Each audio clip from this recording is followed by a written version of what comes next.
সাকিন উচ্চ মাধ্যমিক পাশ করে ক্ষমতা ছিল না উচ্চশিক্ষা গ্রহণের। জীবনের চাকা ঘোরাতে তাই বেছে নেন রিকশা চালকের পেশা।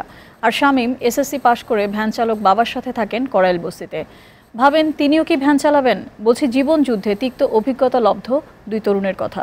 কদিন আগেও জীবন যখন ছিল দুর্বিষহ, এখন পাল্টে গেছে তাদের দিন। ফ্রিল্যান্সিং ও আউটসোর্সিং নিয়ে ধারাবাহিক প্রতিবেদনের শেষ পর্বে সেই গল্প শোনাবেন রিয়াদা হাসান। ব্রাহ্মণবাড়িয়া জেলার কসবার ছেলে সাকিন ঢাকায় বাবার মুদি ব্যবসা আর মায়ের কাজের টাকা দিয়ে সংসার চলছিল না, তাই হয়ে যান রিকশা চালক। তার দুঃখের কথা জেনে এই রিকশারই এক যাত্রী খুলে দেন তার চোখ।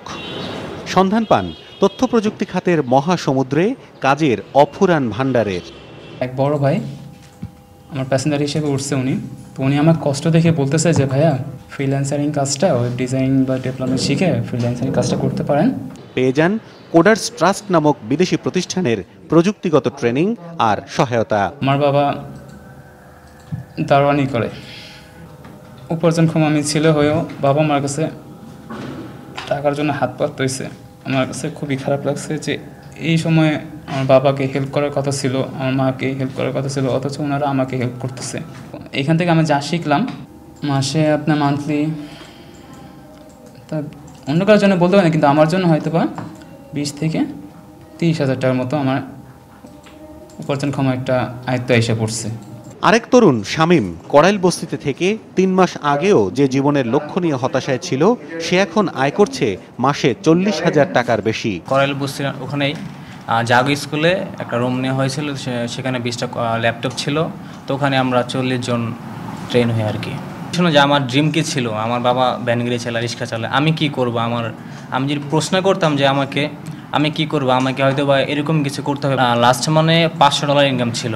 শামীম ও সাকিনের এই অভাবনীয় উন্নতিতে খুশি তাদের প্রশিক্ষক, যিনি নিজেও শিক্ষার্থী হিসেবে এসে হয়ে উঠেছেন প্রশিক্ষক। কোর্স চলাকালীন সময়ে আমার সাফল্য কোডার্স ট্রাস্টের যারা সিইও আছেন বা ম্যানেজমেন্ট আছেন তাদের চোখে পড়ে।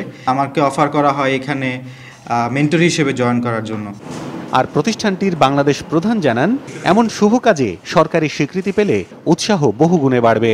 এলআইসিটি প্রায় প্রতি বছর প্রচুর ফান্ড আপনার দিচ্ছে এই ট্রেনিংয়ের জন্য, কিন্তু সমস্যাটা হচ্ছে যে এখানে মনিটরিংটা খুব দুর্বল। লক্ষ লক্ষ কোটি কোটি টাকা দিয়েও আমি সেই ধরনের স্কিল ম্যান পাওয়ার তৈরি করতে পারছি না। তার মতে শামীম আর সাকিন যদি এত প্রতিবন্ধকতাকে জয় করতে পারে, তাহলে দেশের সব তরুণের পক্ষেই ফ্রিল্যান্সিংয়ের মাধ্যমে ক্যারিয়ার গড়া সম্ভব।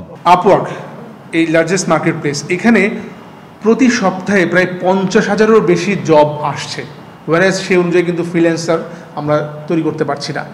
রিয়াদ হাসান, এসএটিভি, ঢাকা। মুক্তিযুদ্ধের বীরত্ব গাথা নিয়ে ডিজিটাল ভিডিও তথ্য ভাণ্ডার নির্মাণের উদ্যোগ নিয়েছে মুক্তিযোদ্ধা মন্ত্রণালয়। এতে সহযোগিতা করবে গ্রামীণফোন। বিকেলে রাজধানীর একটি হোটেলে সংবাদ সম্মেলনে প্রকল্পের বিষয়ে জানান মুক্তিযোদ্ধা মন্ত্রণালয়ের মন্ত্রী আকম মোজাম্মেল হক। এ সময় মুক্তিযোদ্ধা মন্ত্রণালয়ের সচিব এম এ হান্নান এবং গ্রামীণফোনের শীর্ষ কর্মকর্তারা উপস্থিত ছিলেন। সংবাদ সম্মেলনে জানানো হয়, এই প্রকল্পের মাধ্যমে দেশের বীর মুক্তিযোদ্ধাদের যুদ্ধের বিভিন্ন কাহিনীর বর্ণনা তাদের মুখ থেকে সরাসরি শুনে ডিজিটাল ভিডিও সংগ্রহশালায় সংরক্ষণ করা হবে। এরপর এইসব ভিডিওর কপি দেশব্যাপী ছড়িয়ে দেওয়া হবে।